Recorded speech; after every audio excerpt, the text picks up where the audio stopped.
The world can be a dark and scary place, and sometimes people need to escape from the life they know if they are in danger. Thankfully, I've never had to do such a thing, but some famous celebrities have been forced to go into hiding after a terrifying experience. Let's break them down in this list. And at number 10, Jennifer Hudson. Jennifer Hudson went through the traumatic experience of losing her mother, brother, and nephew on the same night of October 24th of 2008. Unfortunately, her family was targeted and killed by an assailant. After the incident, she went into hiding to protect herself from the world. She wasn't able to open up about her time away until nearly 2 years after. When she was featured on VH1's Behind the Music, she spoke about that time, saying, quote, "For almost 2 weeks straight, I was inside one room with just family and friends, coming in and out because of course the press was everywhere." She says at the time she relied heavily on her family and faith, and she did not want to speak to anyone.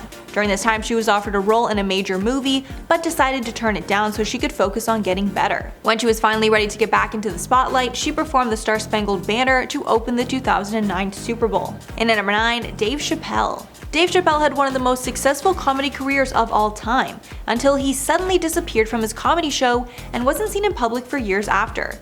In 2005, he was riding a wave of fame fueled by his hugely successful television show, but instead of continuing with Chappelle's show, Dave turned down $50 million and essentially went into hiding. It was later revealed that he went to South Africa, but he didn't talk about why. According to the LA Times, he'd cut off communication with friends, family, and professional contacts too. A few years later, he started doing comedy again and made some appearances at low-key comedy clubs. When talking with David Letterman in 2014, he said he was burnt out and needed a reset, and to spend more time with his family. Chappelle said, quote, "It's just you do what you feel like you need to do. There are other things in life that I do not purchase with money that are very valuable." And at number 8, Richard Simmons. In December of 2014, TMZ reported that Richard Simmons hadn't been seen by his friends in nearly a year. This is obviously very shocking, and led many to ask where he was, from being in danger or just going off the grid. All this led to the public demanding the LAPD do a welfare check at him on his home, which they did in 2015, and he was found in his house completely fine. But that didn't stop speculation. The National Enquirer even ran one story claiming he was transitioning into a woman. This prompted him to retaliate with a lawsuit.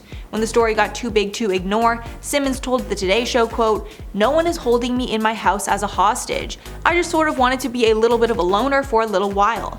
By March of 2017, it had been 3 years and he was still not seen out. The speculation surrounding him got so big, a podcast was even started to chronicle his disappearance.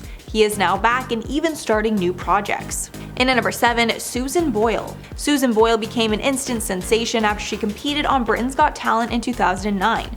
Before the show, she was a volunteer church worker with an amazing voice, but after she was a household name. In the middle of the show, she started to get bombarded by fans in public, with some even coming to her home and knocking at her door.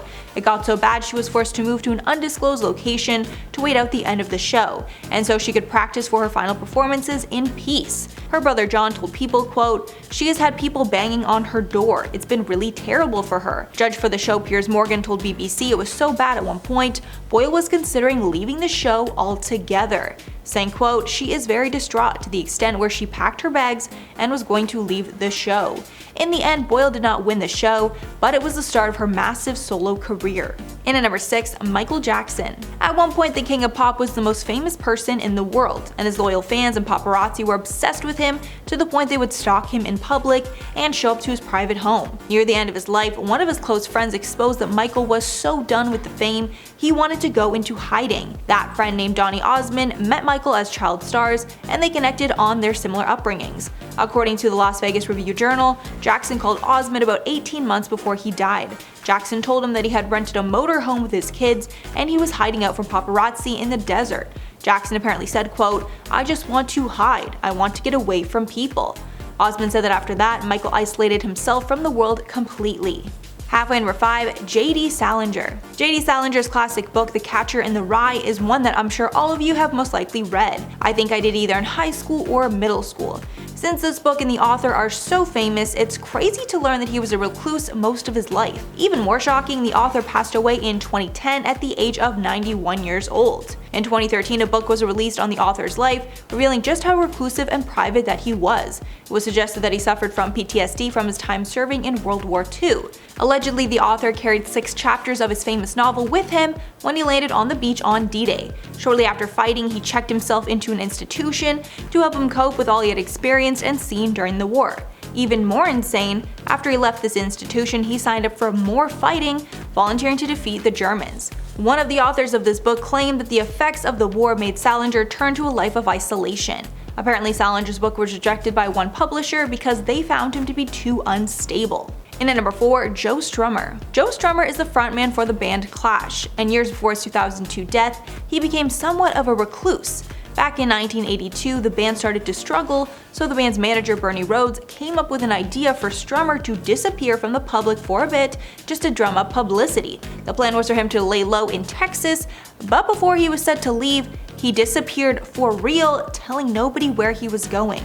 For 3 weeks, not only did the public not know where he was, but his friends, family, and manager didn't know either. Weeks later, he was found living on the streets of Paris. While there, he ran the Paris Marathon and drank 10 pints of beer a night. Later, he revealed the whole thing was a mistake. This hardly helped with publicity for the band, and they broke up shortly after. And at number 3, Agatha Christine. Agatha Christine is an interesting figure, being well known in the world of mystery and crime. She's also a best-selling author and wrote the world's longest-running play, The Mousetrap. For some reason, in the middle of her very successful career, she disappeared without a trace. On one random night, she left her 7-year-old daughter and drove off. The car was found abandoned a few miles away, but there was no sign of Agatha. Thousands of people came to look for her in that area, and nothing was found. Many in the town started speculating on where she could be. Could she be in danger, or could this all be some sort of stunt? 11 days later, she was found at a spa, checked in under the name Teresa Neal, who was her husband's mistress at the time. She went back home with her husband and never spoke about it again. And at number 2, Melania Trump. The president and the first lady are public figures, so they're expected to be out at public events to represent the country when asked. Many Americans were shocked when the first lady was out of public for a whopping 25 days, which is basically an eternity in politics. After speculation, the White House announced that she was recovering from a kidney procedure, but a lot of the public did not buy this. Some even speculated that she left the president and his administration was trying to hide it. #Where's Melania Trump even started trending on Twitter with claims that there were body doubles posing as Melania. Political analysts went on TV and explained the absence was unprecedented. She finally returned to her First Lady duties on June 4th of 2018. When asked for more details on her disappearance, her team denied this, quote, citing the privacy laws to which Ms. Trump, like any other patient, is entitled. And finally, at number 1, Rivers Cuomo. Rivers Cuomo, the frontman for Weezer, is also quite the recluse. True to his hipster ways, he likes living off the grid in nature where nobody can find him. In a 2005 Rolling Stone profile, Cuomo said it all started with a Tibetan Buddhist meditation retreat. He loved the alone time. After this, he tested just how long he could go in isolation. One time he even spent 20 days in a closet in northern Massachusetts. But obviously this level of isolation can be unhealthy, which he proved after he trapped himself in his LA apartment after a failed record. When the album Pinkerton did not live up to expectations, he, quote, put fiberglass insulation over the windows and hung black sheets over the insulation, and painted all the walls black, disconnected his phone, and spent a lot of time with his pet gecko. Thankfully, he grew out of these ways and is now married with kids, but he's still openly searching for meaning in life other than just working and touring. Alright guys, that is all for the video today. Let me know your thoughts below and let me know anyone that I missed that could be in a part 2. I was really shocked to hear some of these people just disappearing out of nowhere, these famous celebrities, and everyone's like, where did they go? I didn't know about the Melania Trump one. That one was also really interesting. I'm probably gonna look more into that just myself, and then she came back with that weird coat. Just really weird vibes. But anyway, make sure to subscribe for more. Thanks so much for watching. We'll catch you in the next one.